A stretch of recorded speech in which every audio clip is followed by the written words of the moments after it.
तो फाइनली आज की इस वीडियो में हम दो बातें इंपोर्टेंट करने वाले हैं। सबसे पहली बात तो थोड़ी सी बात शॉर्टकट में हम मैन्युफैक्चरिंग सेक्टर को लेकर बात करेंगे। देखिए, आज से कुछ रोज पहले मैंने एक वीडियो बनाया था जिसमें मैंने 3 4 5 सेक्टर के बारे में बताया था कि भाई आने वाला 4 से 5 सालों के लिए, 6 सालों के लिए ये ऐसे सेक्टर होने वाले हैं जहां पर पैसे बनने नहीं बल्कि बरसने वाले हैं। जिसे मैंने ईवी का नाम लिया था, डिफेंस का नाम लिया था, एनर्जी का नाम लिया था, उसके अलावा एक दो और भी सेक्टर्स थे। तो उस पे काफी सारे सवाल आ रहे थे कि क्या यही 4 5 सेक्टर है जिसमें पैसे बरसने वाले हैं, इसके अलावा और कोई सेक्टर है या नहीं है। तो देखिए, वहां पर मेरा ये मतलब बिल्कुल नहीं था कि बस यही 4 5 सेक्टर है, बस 4 5 सेक्टर के बारे में मुझे बताना था। बाकी उसका मतलब यह था कि इसके अलावा और भी कई सारे सेक्टर्स हैं जहां पर अच्छे खासे पैसे बनने वाले हैं, जिसमें मैंने मैन्युफैक्चरिंग का नाम नहीं लिया हुआ था। तो मैन्युफैक्चरिंग को लेकर काफी सारे कमेंट्स मेरे पास आ रहे थे। खासतौर से सैफुल इस्लाम जी कह रहे थे कि भाई मैन्युफैक्चरिंग सेक्टर के बारे में कुछ बात कीजिए। उसके बाद रमजान भाई की तरफ से भी शायद ये कमेंट आया हुआ था। उसके बाद दो फंड जो कि मैन्युफैक्चरिंग मतलब थीम के ऊपर है, उन दोनों फंडों का हम रिव्यू भी करने वाले हैं। और ये रिव्यू का जो मैटर है ना, ये सवाल आया था स्वापन कुमार जी की तरफ से, जो कि बी फिनेंसर के एक पुराने फैमिली मेंबर्स में से हैं। इन्होंने कहा है कि हमें 1 लाख रुपए निवेश करना है, तो इन दोनों में कौन सा फंड बेहतर रहेगा। तो इन तमाम तर मुद्दों पर हम बात करेंगे। तो वीडियो को एक लाइक कर दीजिए, शेयर कर दीजिए। चैनल को अगर अभी तक आपने सब्सक्राइब नहीं किया है तो चैनल को सब्सक्राइब जरूर कर लीजिए। सबसे पहले अगर मैं बात करूं कि मैन्युफैक्चरिंग सेक्टर कितना ज्यादा इंपॉर्टेंट है, तो ये मुझे नहीं लगता है कि इस पे बहुत ज्यादा बहस करने की जरूरत है कि कितना ज्यादा इंपॉर्टेंट है। देखिए, किसी भी चीजों का प्रोडक्शन अगर हो रहा है ना, तो उसी को कहते हैं मैन्युफैक्चरिंग। समझ रहे कि नहीं? किसी भी चीज का प्रोडक्शन होना, मैन्युफैक्चर होना। अगर कोई भी चीजें जो कि बाहर से हमारे देश के अंदर आती है, फॉर एग्जाम्पल मैं ये रुमाल पकड़ लेता हूं, ये रुमाल हमारे देश में बाहर से अगर आ रहा है तो सोचिए उसकी बात कुछ और हो जाती है। लेकिन यहां पर अगर इंडिया के अंदर खुद ये मैन्युफैक्चर होने लगे तो उसकी बात बहुत ज्यादा हो जाएगी। इससे दो फायदा तो हो जाएगा। सबसे पहला फायदा तो यह होगा कि आत्मनिर्भर भारत की जो बात हो रही है, तो आत्मनिर्भर भारत कैसे बनेगा? ऐसे ही बनेगा कि खुद अपना जो जरूरतों की चीजें हैं वो खुद बनाएगा। और खुद बनाएगा नहीं, सिर्फ इतना ही नहीं बनाएगा कि सिर्फ अपने काम में आ सके, बल्कि इतना ज्यादा उसका प्रोडक्शन होगा, मैन्युफैक्चर होगा कि बाहर भी वो सप्लाई किया जा सके, बाहर भी वो एक्सपोर्ट किया जा सके। और यही इंडिया गवर्नमेंट का एक मतलब इरादा भी है, समझ रहे, जिस पे बार बार बातें भी हो रही है। कई मरतबा मैंने इस बात को अपनी वीडियो में कहा है। दूसरी बात, अगर आप न्यूज वगैरह पढ़ते रहते हैं, बिजनेस न्यूज, तो ये चीज आपको पता होगी। और किसी भी चीज का अपने देश में खुद से अगर मैन्युफैक्चर किया जा रहा है तो इसका दूसरा फायदा मैं ये कहता हूं कि भाई यहां पर रोजी रोजगार के जो सुविधे होंगे ना, वो भी अवसर प्राप्त होंगे। मतलब आप सोचिए कि काम करने के लिए लोग देश विदेश या फिर अपने देश में ही अलग अलग शहरों में जा रहे हैं, तो उसकी फैक्ट्री जब खुद हमारे यहां पर लगी हुई होगी तो हमारे यहां एक तरह से ये रोजगार का भी सबब बनेगा।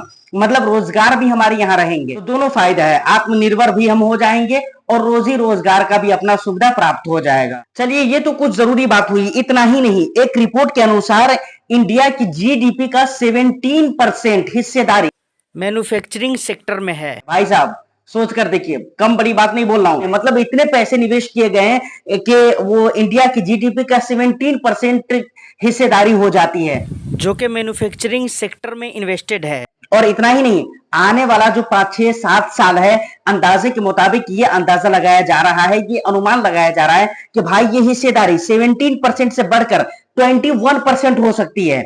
अभी आपको सुनने में लग रहा है कि भाई 17% से 21% हो जाए तो ये कौन सी बड़ी बात हो गई, ये कौन सी तीर लगने वाली बात हो गई। लेकिन नहीं, अगर आप बिल्कुल डीपली इन चीजों को एनालाइज करेंगे ना, तब आपको पता चलेगा कि ये बहुत ज्यादा है, ये आंकड़ा बहुत ज्यादा है। 2014 से हमारे गवर्नमेंट और इंडिया की जो पब्लिक एक सपना देख रही है मेक इन इंडिया का, तो वो कैसे पूरा होगा भाई? मेक इन इंडिया, जैसा कि इस वर्ड से ही, इस सेंटेंस से ही समझ में आ रहा है कि मेक इन इंडिया का सपना उसी वक्त पूरा होगा जबकि मैन्युफैक्चरिंग सेक्टर पर पूरी तरह से फोकस किया जाएगा और इसको इंप्रूव किया जाएगा। और इसीलिए अगर 2014 के बाद से आप रिपोर्ट को पढ़ने की कोशिश करें, एनालाइज करने की कोशिश करें, तो आपको पता चलेगा कि मैन्युफैक्चरिंग सेक्टर एक ऐसा सेक्टर है। देखिए, अब यहां पर यह मतलब बिल्कुल मत लीजिएगा कि सिर्फ मैं मैन्युफैक्चरिंग की बात कर रहा हूं। यहां पर मैं सिर्फ मैन्युफैक्चरिंग की बात इसलिए कर रहा हूं क्योंकि इस वीडियो को हम सिर्फ मैन्युफैक्चरिंग फंड के ऊपर बना रहे हैं। बाकी और भी कई सारे सेक्टर्स हैं जिसपे हमारे इंडिया की जो गवर्नमेंट है वो पूरी तरह से फोकस करके रखी हुई है। वहीं पर अगर बात की जाए मैन्युफैक्चरिंग सेक्टर की, तो मैन्युफैक्चरिंग सेक्टर के ऊपर भी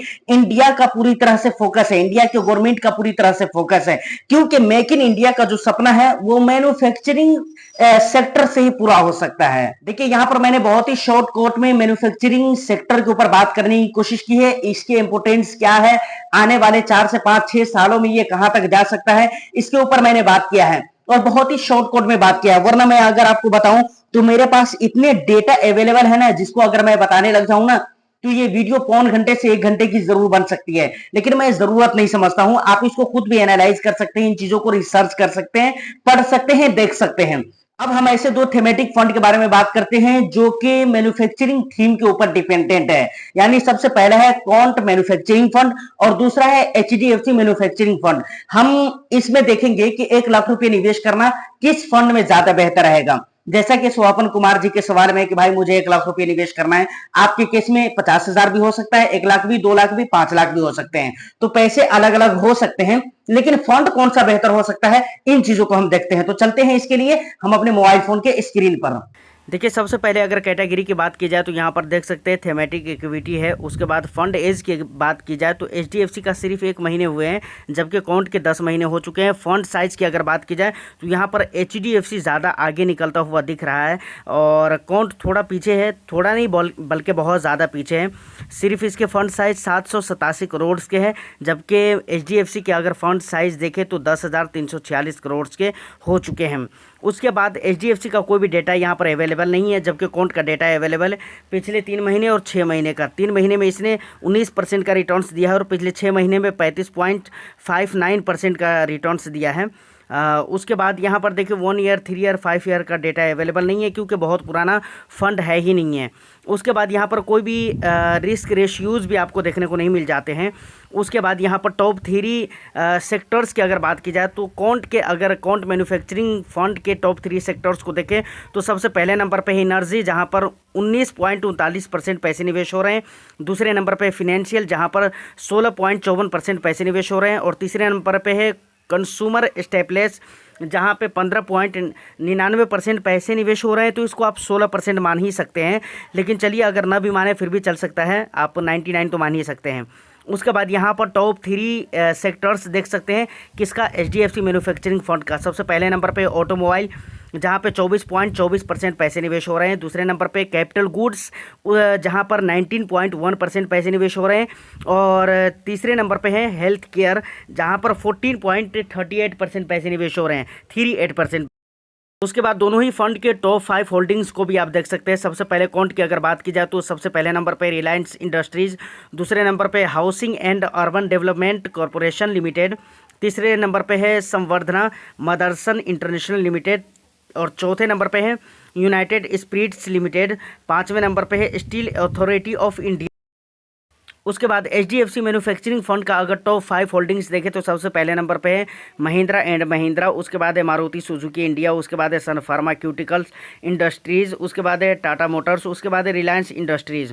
उसके बाद पी रेशियो अगर देखें तो यहाँ पर भी कॉन्ट ज़्यादा अच्छा दिख रहा है वहाँ पर, क्योंकि यहाँ पर कॉन्ट के जो पी रेशियो है वो कम है और वहीं पर एचडीएफसी के पी रेशियो ज़्यादा हैं।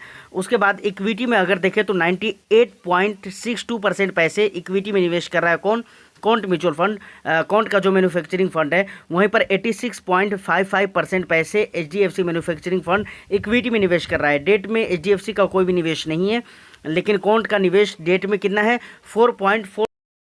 अब यहाँ पर एक्सपेंस रेशियो और एग्जिट लोड की बात आती है तो यहाँ पर 0.75% एक्सपेंस रेशियो हो जाता है कॉन्ट मैन्युफैक्चरिंग फंड का, जबकि 0.36% एक्सपेंस रेशियो हो जाता है एचडीएफसी मैन्युफैक्चरिंग फंड का।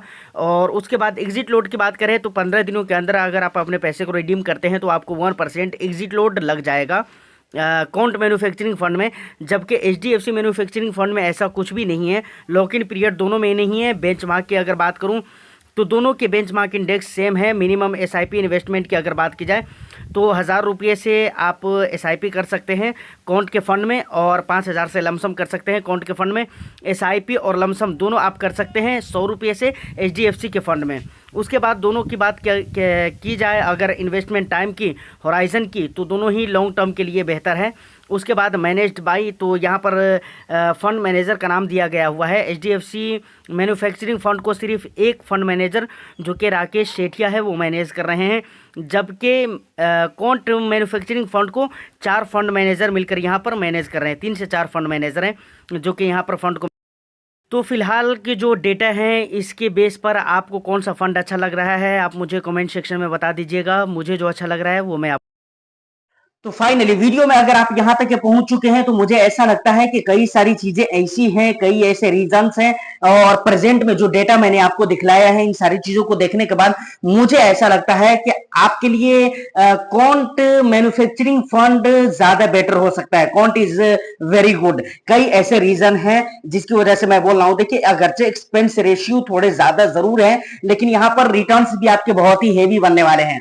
अब क्वांट को लेकर प्रेजेंट में जो कुछ भी चल रहा है इन चीजों को आपको नजर से हटाकर देखना पड़ेगा। अगर इन चीजों को आप अपने दिमाग में लेकर चलते हैं कि भाई अभी फ्रंट रनिंग का केस चल रहा है, इमेज खराब हो गया, ऐसा हो गया, वैसा हो गया, ऐसा करके देखने की कोशिश करेंगे तो मुझे नहीं लगता है कि फिर आपको ये फंड अच्छा लगेगा।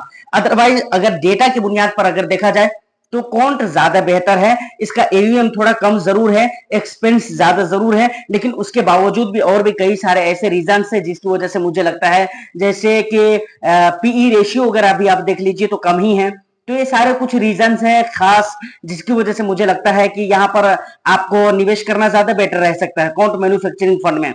दूसरी बात, अगर एक्सपेंस की बात है तो एक्सपेंस ज्यादा कुछ जरूर है, तो वहां पर आपके रिटर्न्स भी ज्यादा बनने वाले हैं। क्वांट के फंड जो अक्सर होते हैं ना वहां पर रिटर्न्स ज्यादा ही होते हैं, जो कि बताने की जरूरत नहीं है। इस बात को हर इन्वेस्टर्स जानते हैं। तो उम्मीद करता हूं कि ये इन्फॉर्मेशन, ये जानकारी, ये वीडियो आपको अच्छी लगी हो तो एक लाइक कर दीजिए, शेयर कर दीजिए। चैनल को अगर अभी तक आपने सब्सक्राइब नहीं किया तो चैनल को जरूर सब्सक्राइब कर लें। आपका कुछ भी सवाल हो तो आप कमेंट सेक्शन में, या नहीं तो इंस्टा पे आप मुझे मैसेज कर सकते हैं, ट्विटर पे फॉलो कर सकते हैं और वहां पर भी बातें कर सकते हैं। तो फिर मैं मिलता हूं किसी नेक्स्ट एंड इंटरेस्टिंग वीडियो में। जब तक के लिए all the best. Thank you for watching.